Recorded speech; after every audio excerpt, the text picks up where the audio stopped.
السلام علیکم ورحمۃ اللہ وبرکاتہ۔ تقبل اللہ منا ومنکم صالح الاعمال۔ عید مبارک، عید الاضحیٰ۔ میرا آج کا موضوع ہے کہ عید الاضحیٰ جو ہے اس کے اوپر ہمیں کیا کیا کام کرنے چاہیے جس سے اللہ تعالیٰ کو ہم راضی کر سکیں، اور اللہ تعالیٰ کی رضا کو ہمیں مطلوب چاہیے کہ ہم اللہ کو کس طرح سے راضی کریں، اور جو ہم قربانیاں کر رہے ہیں ان کے مقاصد کیا ہیں۔ قرآن کریم میں اللہ رب العزت نے فرمایا ہے کہ لن ینال اللہ لحومها ولا دماؤها ولکن ینالہ التقوی منکم۔ اللہ تعالیٰ کو جو تمہاری قربانی ہے اس کا خون اور اس کا جو گوشت ہے وہ نہیں پہنچتا، بلکہ جو اللہ تعالیٰ کو جو چیز پہنچتی ہے وہ ہے آپ کا تقوی۔ جب آپ تقوی اختیار کرتے ہیں تو تقوی کن چیزوں میں اختیار کرنا چاہیے، یہ اس بات کو اچھی طرح سے ذہن میں بٹھا لیں کہ اللہ تعالیٰ نے یہ قربانی ہمیں، یہ جو ہمارا تہوار ہے، ہماری جو ایک عید ہے، اللہ تعالیٰ نے ہمیں کیوں دی ہے، اس کے پیچھے مقاصد کیا ہے، ان مقاصد کو سمجھنا یہ ہمارے لیے ضروری ہے۔ ہم قربانی کرتے ہیں اس لیے کہ اللہ تعالیٰ اس سے، ہماری اس قربانی سے اللہ رب العزت راضی ہو جائے۔ ہم قربانی اس لیے کرتے ہیں کہ اللہ تعالیٰ کو ہم خوش کر سکیں، اللہ تعالیٰ کی رضا کو مقصود، یہ ہماری قربانی کا اصل بنیادی مقصد ہے۔ لیکن معاشرے میں اس کے بالکل برعکس ہمارے سامنے چیزیں چل رہی ہیں۔ وہ کیا ہیں؟ سب سے پہلی چیز دکھاوا ہے، ریا ہے۔ لوگوں کو دکھایا جاتا ہے کہ یہ جانور میرا اتنے کا ہے، اتنے لاکھ کا ہے، اتنے ہزاروں کا ہے، اتنے جناب میں نے اتنے جانور اس دفعہ کیے۔ یہ دنیا کو باقاعدہ طور پہ دکھایا جاتا ہے۔ سوشل میڈیا پلیٹ فارمز کے اوپر مختلف جو ہماری اپلیکیشنز ہیں، اسپیشلی ٹک ٹاک ہے، اسی طرح دوسرے جو یوٹیوب ہے، اسی طرح فیس بک ہے، دوسرے واٹس ایپ وغیرہ ہیں، اس کے اوپر تصاویر لگائی جاتی ہیں۔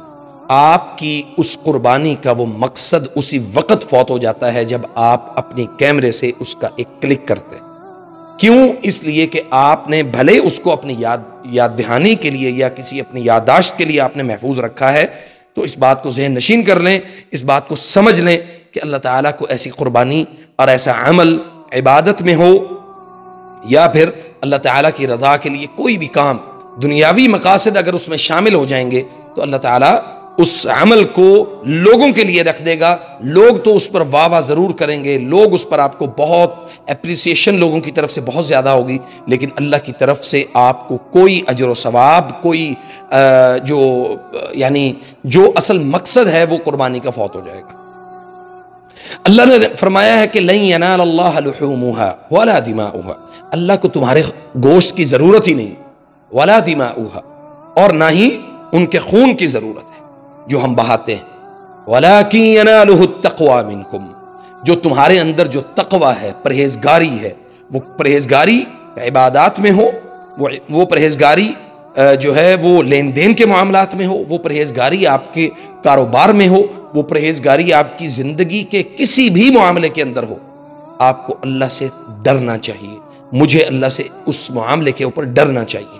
جیسا کہ آج ایک شخص کا فون آیا، اس نے کہا جی آپ جو ہے وہ میرے ساتھ جادو کے مسائل ہیں، میرے ساتھ بڑے مسئلے مسائل ہیں، اور میں آپ کو کہتا ہوں کہ بھی میں آپ کو 30,000 روپے میں آپ کو ابھی بھیجتا ہوں، تو آپ لاہور آ جائیں اور میرا علاج کریں۔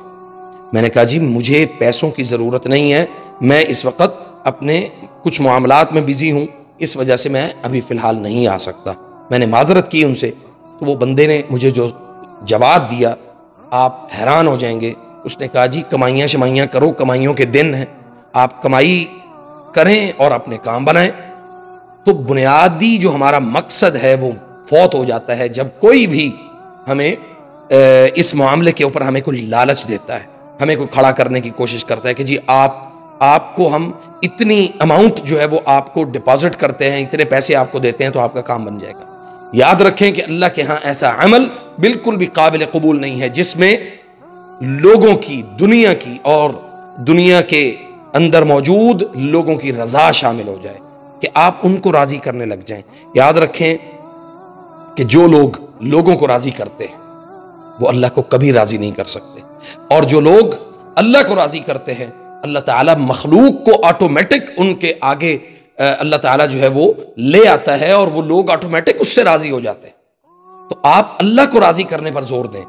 اسی طرح ایک بڑا اہم سوال تھا اسی عید کے حوالے سے کہ لوگ جو ہیں وہ یعنی جو جادو کے مریض ہیں، مثال کے طور پہ اکثر لوگ جو ہے وہ منع کر دیتے ہیں جی آپ نے بڑا گوشت نہیں کھانا، آپ نے یہ فلاں چیز نہیں استعمال کرنی، آپ نے فلاں جو ہے وہ.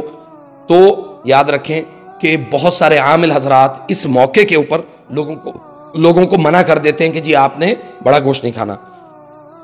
یہ قربانی کا گوشت واللہ العظیم بڑا برکت والا گوشت ہوتا ہے. اللہ تعالیٰ نے اس میں آٹومیٹک اللہ کی طرف سے اس میں برکت پیدا ہو جاتی. تو ایسے گوشت کو جس کو اللہ نے حلال کیا ہے کوئی بھی عامل اس کو حرام نہیں قرار دے سکتا.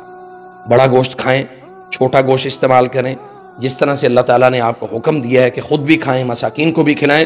اور اس میں سب سے اہم چیز اس قربانی کے موقع کے اوپر جو سب سے اہم چیز جو ہمیں سیکھنے کو ملتی ہے وہ ہے اپنی زندگی کو قربان کر دینا. یہ تو ہم جانور قربان کرتے ہیں نا. تو ابراہیم علیہ السلام نے اسماعیل علیہ السلام کے ساتھ اللہ کے حکم سے جو معاملہ کیا اس میں دو بڑے اہم سبق ہیں. ایک ہے کہ اللہ کے حکم کی تعمیل کرتے ہوئے اولاد کو اللہ کے راستے میں قربان کر دینا، یعنی اپنی اولاد کو دین سکھانا، اپنی اولاد کو اللہ کے دین کی طرف لے کے آنا. یہ ابراہیم علیہ السلام کی زندگی سے ایک بڑا سبق ہے. اسماعیل علیہ السلام کا جھک جانا اور اسماعیل علیہ السلام کا اپنے والد کے آگے یہ بات کر دینا کہ آپ کو جو اللہ کا حکم ہے بس وہ آپ کر گزریں. تو اسماعیل علیہ السلام کا لیٹ جانا، تو علامہ اقبال نے بھی کیا خوب کہا کہ سکھائے کس نے اسماعیل کو آداب فرزندی. تو اولادوں کے لیے بڑا اہم دن ہے کہ اگر وہ اپنے والدین کی اطاعت اور فرما برداری سے دور بھاگتے ہیں تو یاد رکھیں کہ ان کو قربانیاں کرنے کا کوئی فائدہ نہیں. بہت سارے بیٹے، بہت ساری بیٹیاں ایسی ہوں گی کہ جنہوں نے اپنے ماں باپ کو ناراض رکھا ہوا ہے اور وہ قربانی کر رہے ہیں. تو اگر تو آپ قربانی اللہ کے ہاں قبول کروانا چاہتے ہیں، اللہ کے ہاں آپ کو لگتا ہے کہ ہماری قربانی قبول ہونی چاہیے، تو پھر آپ کو سب سے پہلے اپنے والدین کی اطاعت اور فرما برداری میں واپس پلٹنا، اپنے والدین کے سامنے اونچی آواز میں بات نہیں کرنی. اسماعیل علیہ السلام کے کردار سے سبق حاصل کرنا ہے.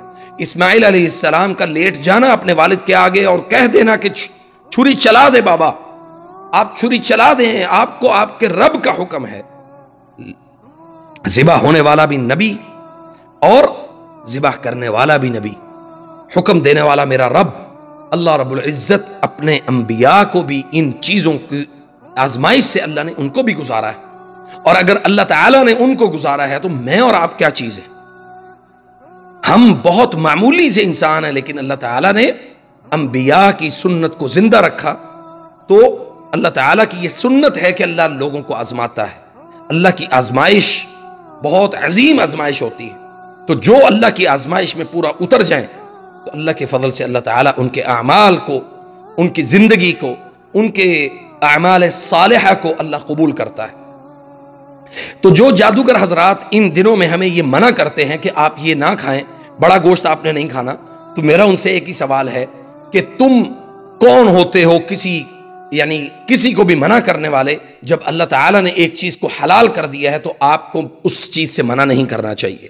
ہاں، ممنوع جو چیز ہے وہ یہ ہے کہ اگر آپ کو بڑا گوشت کھانے سے جسم میں درد شروع ہو جاتا ہے، یعنی آپ کے جسم کو وہ سوٹ نہیں کرتا، آپ کے گھٹنوں میں کوئی درد سٹارٹ ہو جاتا ہے، یورک ایسڈ بڑھ جاتا ہے چونکہ بادی ہوتی ہے، تو اس صورت میں آپ نہ کھائیں، آپ کو اس میں کوئی ممانعت نہیں ہے. لیکن اس چیز سے منع کر دینا کہ بھی یہ آپ کے لیے تو بالکل حرام ہے.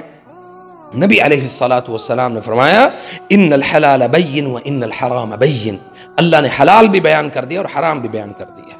تو جو قربانی کے جانور ہم اللہ کے راستے میں قربان کرتے ہیں وہ اصل میں جانور قربان کرنا مقصود نہیں ہے، اپنی زندگی کے اعمال کو، برے اعمال کو نیک اعمال کے لیے قربان کر دینا مقصود ہے. قربانی کے جانور کو اللہ کے راستے میں قربان کر دینا یہ کافی نہیں ہے.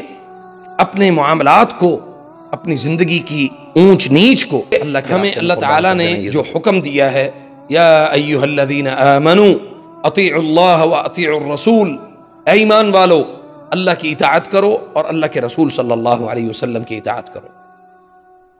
ہمیں اس عید پر سب سے اہم جو سبق حاصل کرنا ہے وہ جانور قربان کرنا نہیں ہے، بلکہ اپنی زندگی کو اللہ کے لیے قربان کر دینا ہے۔ کیوں نبی علیہ الصلاۃ والسلام پر یہ قرآن کریم نازل ہوا؟ اللہ تعالیٰ نے اسی قرآن کریم کی ایک آیت میں، یہ آیت بڑی عظیم آیت ہے، فرمایا کہ قل ان صلاتی ونسکی ومحیای ومماتی للہ رب العالمین۔ اے نبی علیہ الصلاۃ والسلام ان سب سے کہہ دو کہ میری زندگی، قل ان صلاتی میری نماز، میری قربانی، ونسکی ومحیای اور میری زندگی، ومماتی اور میرا مرنا، یہ کس کے لیے ہے؟ للہ رب العالمین۔